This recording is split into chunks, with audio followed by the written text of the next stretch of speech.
The CNBC app. Global market news in one place. Customizable sections and personalized alerts. Stocks tracking, interactive charts and market insights all in your hands. Stay connected. Stay informed. Download the CNBC app today.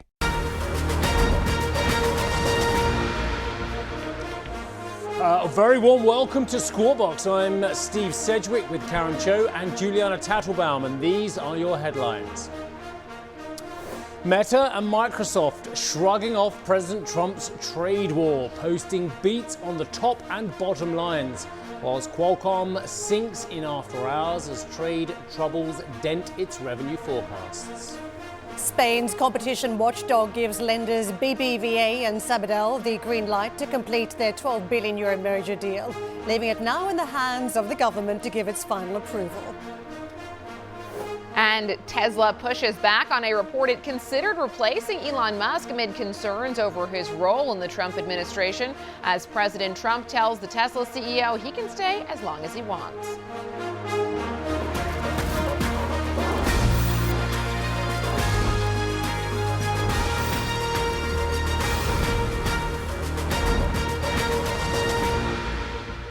Well, a warm welcome to Squawkbox Europe. Morning, Karen. Morning, Juliana. The news gods kind again overnight. We can go tech, we can go Tesla, we can go trade, we can go GDP. Why don't you tell us where you want to go? Well, I think the numbers we got yesterday on GDP telling us about distortions, obviously ahead of the real tariff threats and how sentiment was changing very aggressively.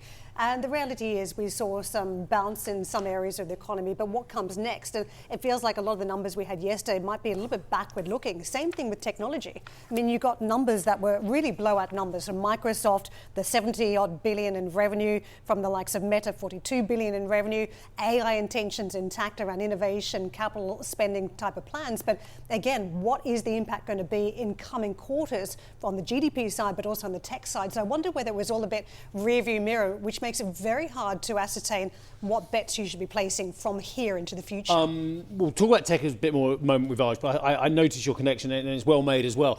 I'm slightly nuanced on what I saw in the GDP. I spent a lot of time, like we all did, going through the numbers as well. I think Mr. Trump is slightly wrong, but not totally wrong, saying it's nothing to do with tariff. I think people say, Trump, first quarter, negative 0.3. This is an indictment. I don't think it is, but clearly that massive amount of imports, that massive build of inventory rather than spend actually did skew the numbers somewhat. So I actually have a degree of sympathy for the president when he says, hey, hang on a second, I only came in on January 20th. He's right. Not a lot of that would have been on his watch. But the fact that the imports were so high, that obviously skews the figures and does lead to the next quarter being so important. The next set of GDP figures we get for the next quarter, because that will factor in not only the inventory build, but also what's going on at the ports and what's going on with American spend, and whether those price increases, the likes of Amazon and others are putting through. That's a fact as well at the moment as well, whether that's going to have effect on the economy. So the president was right in terms of the fact that some of this wasn't on his watch, but I think he's wrong in saying it's got nothing to do with the tariffs. I want to come back to Karen's point, linking what we saw in the GDP numbers to what we heard from the two tech giants yesterday, because if you look at the private investment component of GDP growing 22% due to that jump in computer equipment purchases, it feels like we don't know at this stage whether that was a pull forward of demand in anticipation of tariffs or a confirmation that the AI story is alive and well and companies continuing to spend, demand actually holding up in the AI space, and companies spending on computer equipment because they plan to continue investing. Yeah, it's exciting. All to play for this year. I tell you what, our job is not going to get dull. It never is anyway, by the way. So just pouring on those points that Karen was talking about. Microsoft posted a top and bottom line beat in its fiscal third quarter, driven by its Azure cloud business. That was the reason why people were upset last time, if you remember. Put it in context. That's what we try and do. So Azure cloud was disappointing last time. This time, knockout. The company also guided for stronger than expected Azure revenue growth in the current quarter, defying fears of a tariff-driven pullback in AI customer spending, and said it still expects to grow CapEx in the upcoming fiscal year. Moving on to Meta, it delivered its largest earnings beat in 4 years. Wow. On the back of stronger than expected growth in ad revenue. And that's interesting because they also said something about Chinese ad revenue, didn't they? With current quarter guidance also meeting analyst estimates. The social media giant raised its full-year CapEx guidance range as it doubles down on its AI bets. Now, we do a thorough job here as well, in fact, including sending our technology correspondent to America to do research on the big tech companies. We didn't pay for that, though, did we? No, he paid for it out of his own pocket, which is extraordinary. So Arjun has come back. In fact, you jetted in this morning, overnight? Yesterday afternoon. Yeah, I so came you back are in. absolutely I don't know what shattered. time zone I'm in. Now, so which part of Silicon Valley were you in? Las Vegas. Do they make silicon there? However, I did go to LA, and there were a bunch of Waymos driving around. And I had to drive around LA. Hang on, no. You went to Austin and there were a bunch of Teslas driving around, surely because they are well ahead of everyone else in this. That's what you meant. It was LA. There were a lot of Teslas there as well, actually. Self-driving? Not self-driving. So, but can I just... Okay, we'll do this for 30 seconds and we'll get to what you came here to talk about. What did you... The Waymo story is really important for those people who are big buyers of Tesla share price as well. And in fact, we can get the Tesla share price up at the same time as well. What did you think about the Waymos on the road? Because I think that's really important conversation. So LA is a very big driving city. I was driving around. Yes. And it was really interesting to drive alongside these Waymos, because at one point I was sort of indicating right, and I was like, what's this Waymo going to do now? And it sort of just held back, allowed the room in. Is it a better driver than your driver? It was way better than the rest of the drivers in LA, I tell you that. He held back. No one holds back when you're trying to change your lane. They're trying to cut you off Where most the of guy the time. said, I think it was way before all of your time. I think it was called LA Story. I'm pretty sure. When they get onto the freeway and they're in LA, and then suddenly they think, oh my God, it's rush hour, and they're reaching for their handgun in the glove compartment because it's just utter chaos. I'll try and remember. I think it was LA Story. Yeah. Anyway, tell us what you came on the show to talk about. Meta. Yeah. I mean, the big tech earnings have been fascinating because I think there has been a lot of concern going into the earnings about what the impact of tariffs is going to be, what the impact of on these tech companies of the macro is going to be. And what we've heard so far is they continue to spend billions of dollars on AI infrastructure, but also you look at the likes of Meta continuing to see ad growth as well. Yes, there were a few issues, I think, around particularly in the Asia spend. But on the whole, very strong reports from both Microsoft and Meta, and particularly, I think, 2 points for both of them. The guidance was strong, and that's really what the market wanted to see to allay some of those fears. And secondly, the CapEx continues to increase, and it doesn't see any sign of slowing down. Now, if you look at what Microsoft was saying, they're putting that down to a little bit more in terms of capacity coming online, and therefore they're saying that means the demand is still there. For Meta, it was a mixed picture around both demand, but also potentially the cost of some of this AI hardware increasing. Sentiment and the advertising spend, I think, are going to be enormously important because this is the year where we're not going to see monetization around all of that AI spend. So trying to keep confidence high after the stock prices come off enormously really might go down to that digital advertising side. And as you point out, Temu and Shein, we've seen that spending cut because of the access into the United States. So can Zuckerberg hold the line on these deep investments as he wants to be bringing these chatbots to compete with the likes of OpenAI, Grok and Gemini, everything else on the market? Yeah, I think I've been thinking about the Meta AI story for a little bit. And one of the things I've noticed as well, I don't know if you all notice it as well, when you're using, whether it's WhatsApp, Instagram, Facebook, Meta AI is everywhere, and it's thrown in your face, and it's very easy to access. Now, one of the things we've seen with a lot of other AI applications, you think about Gemini with Google, you think about ChatGPT, you need to download another application, or you need to go visit a web link to do so. Where Meta has been very smart is they've got this massive user base, billions of users across all of its platforms. Being able to put those, the Meta AI across WhatsApp, which is an incredibly popular messaging service, as well as Instagram, that's a big, big bonus for Meta, I think, in this game. Can I just follow up on this point while we're here? Because I feel like we're going to be up to the eyeballs in these apps and these AI assistants. Surely that challenges the moat of Google at some point. It does to some extent. So I think when you think about Google, Android is very key to, I think, Google's efforts around the AI chatbot. When you buy an Android phone, a lot of the times you see a lot of the Google AI already kind of on there. You buy a Samsung device, Gemini AI is on there, and so it's very easily accessible. And for Samsung, Gemini has pretty much become the default AI app on the phone. And as we continue to use our smartphones and they continue to be incredibly important, that's a big benefit for Google. I think for Meta, it's the fact that we're using all of those apps, but then that does beg the question around apps like ChatGPT and some of these other standalone apps where you need to actively go out, download the app to have access to it, whereas some of these other companies are sort of infusing it right into the apps and the services you're already using. I think that's where Google and Meta in particular have a very strong proposition. And Meta, even saying around monetization, doesn't think we're going to monetize it for at least a year. The key is building the application, building the user base. But clearly the monetization potential is there given their massive user base at the moment. Arj, let me come back to the CapEx spending plans. Meta boosting what they're expecting to spend on CapEx from the $60 to $65 billion range to $64 to $72 billion.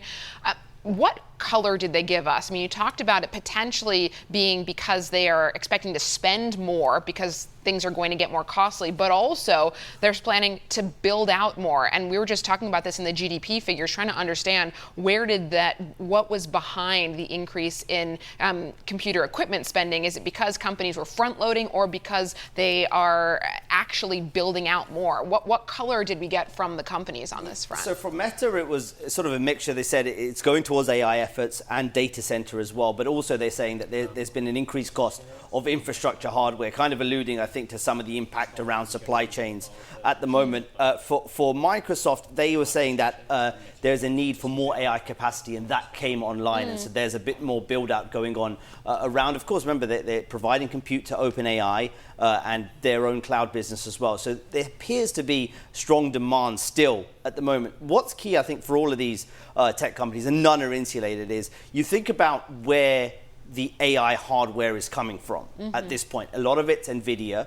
A lot of it is manufactured in Taiwan at this point. And so the key is going to be, where do tariffs go from here? There's been an exemption for smartphones and electronics and chips for now, but what does the tariff picture look like for all of these products? And if you think about Microsoft, they're also making and selling PCs, laptops, Surface tablets. Those are all manufactured outside of the US as well. If there are tariffs on electronics, those could come into it. So none of these tech companies, particularly those in the AI build-out, are insulated from potential tariffs, whatever they look like at this point. And that could be key to where spending goes as well. If the increased costs, are they going to pull back on spending? Are they going to have to spend more because of costs?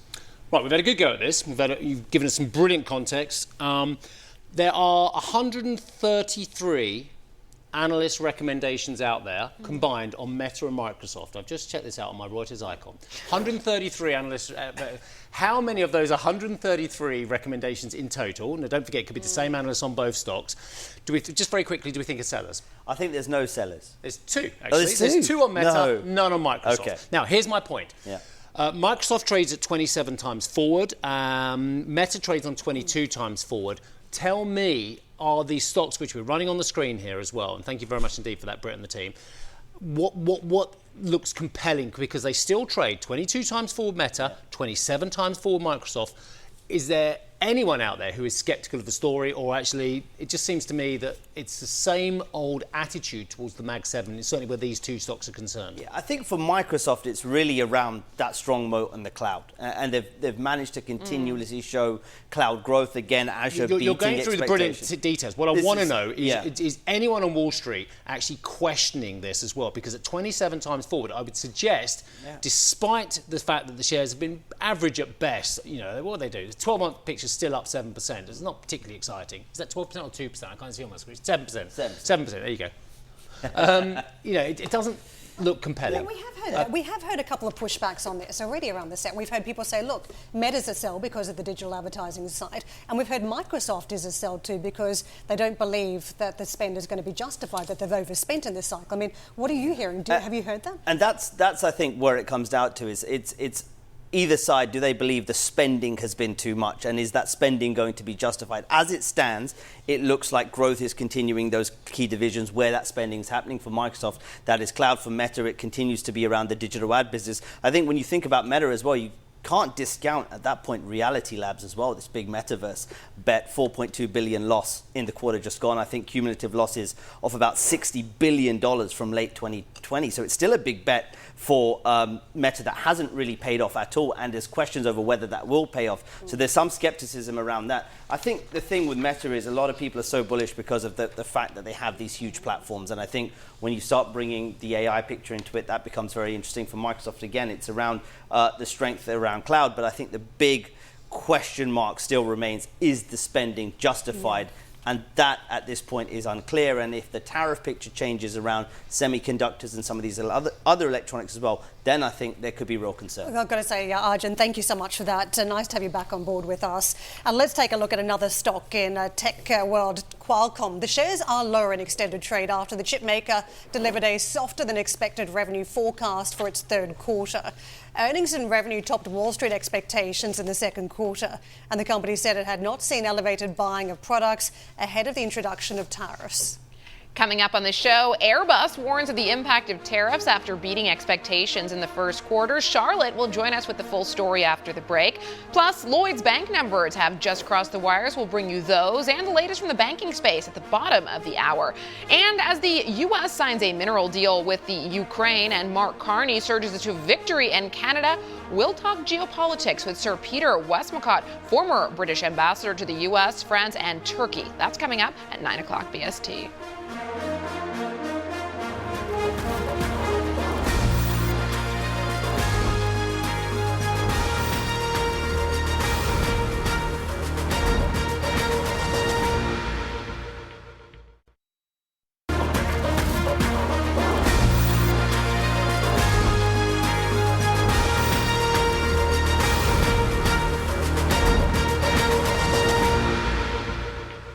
Airbus has warned it will not cover the cost of tariffs on its planes imported to the United States, calling for a return to tariff-free trading of aircraft and parts after posting better than expected first quarter earnings.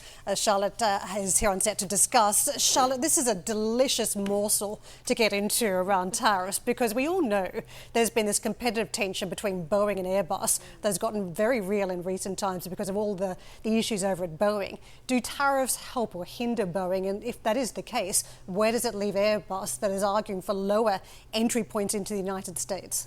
Oh, certainly it's been a battle where we heard from both players that they don't want tariffs, even Boeing, even though that could be an advantage potentially for them in the US market. And they're both calling for the end of this, that there is no winner in a trade war. And again, what's interesting in this industry, and when you look at Airbus in particular, is they have 8,500 planes on backlog. They have 10 years of production ahead of them. The problem for them is not having customers wanting their planes. Those airlines want those new planes, those more fuel efficient planes. It's just getting them out fast enough. And they have issues with the supply chain. That really is the issue. They had issues after the pandemic, the war in Ukraine, and now tariffs is just adding another layer of uncertainty for them. So they have reconfirmed their targets of wanting to deliver 820 planes this year. That's from 766 last year. So we're still very far from the pre-pandemic levels. They're really still struggling to go back to those levels. 2019 was 863 planes. So they said those issues will be ongoing. They particularly have issues with their engines, with CFM International, which is owned by GE and Safran. So they say it will get worse actually in Q2 before it gets better in the second half. So look, the second half will have to do a lot of the heavy lifting when it comes to delivering those planes. They are sticking to their production ramp-up target of 75 A320 in 27. They currently produce about 60, and that's a best-selling plane there. So they're still targeting, but they're working with hundreds of smaller suppliers, and a lot of them working with Boeing, and that's one of the issues as well. The issues at Boeing don't necessarily benefit to the competitor Airbus, and we saw that a couple of days ago when Airbus said they completed the agreement to buy parts of Spirit AeroSystems that has been bought by Boeing. They bought the operations that work for them in Europe. So all this, again, with the tariffs, adding the layer of uncertainty, the CEO saying it will be down to the American airline companies to pay those tariffs, and a lot of them have said actually want to defer the delivery of those planes at the moment. So that's a conversation they're having before the moment, confirming the targets. Charlotte, brilliant. Thanks for breaking it down for us. Now, moving back to those U.S. GDP numbers, the U.S. economy contracted by an annual 0.3% in the first quarter as policy uncertainty weighed on American businesses. The first quarter of negative growth since 2022. Analysts had been expecting 0.4% growth, still well down on the previous quarter. Ahead of President Trump's tariffs, companies rushed to buy goods from abroad, leading the headline import number to rise 41% year on year in the period. That's the biggest increase outside the COVID pandemic since 1974. Another factor contributing to the surprise GDP print, weaker consumer spending. Personal consumption expenditures rose 1.8%. That was the slowest quarterly increase in 2 years. Federal government expenditure also declined, reflecting efforts by Elon Musk at the so-called Department of Government Efficiency. U.S. President Donald Trump said the GDP reading had, quote, nothing to do with tariffs, writing on Truth Social that the headline number was his predecessor's fault. Trump also commented on the data during a cabinet meeting at the White House. Core GDP, and this is, you probably saw some numbers today. And I have to start off by saying that's Biden. That's not Trump, because we came in on January, this is the quarterly numbers. And we came in and I was very against everything that Biden was doing in terms of the economy, destroying our country in so many ways. Okay, let's take a step back here. Despite President Trump's optimism, U.S. economic growth fell behind its rivals in the first quarter. Euro area GDP rose 0.4% in the first quarter, whilst GDP figures in major economies such as Germany and Spain and Italy also posted modest increases. Well, the White House senior trade and manufacturing advisor Peter Navarro told CNBC investors should look beyond the headline figures. That's the best negative print I have ever seen in my life.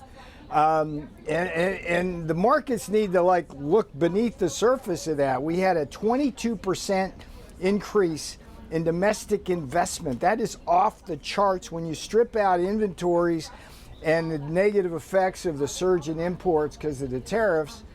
You had 3% growth. So we really like where we're at now.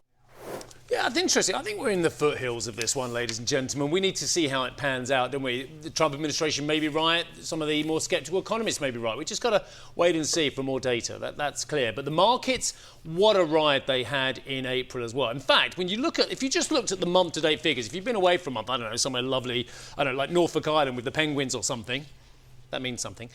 You might think, S&P down 0.8%. That mean much. NASDAQ up 1%. Yeah, usual form. Blah, blah, blah. But, the dollar index down quite a bit, but not as much as it was. You might think it was actually quite an average month, but it really wasn't, was it? It was a real roller coaster, as seen on the left-hand side of that screen, and the slow composure coming back to the markets on that side of it. As far as I'm concerned, I was listening to Navarro. Interesting take, best negative print I've ever seen in my entire life. Again, I'll bow to him on this one as well.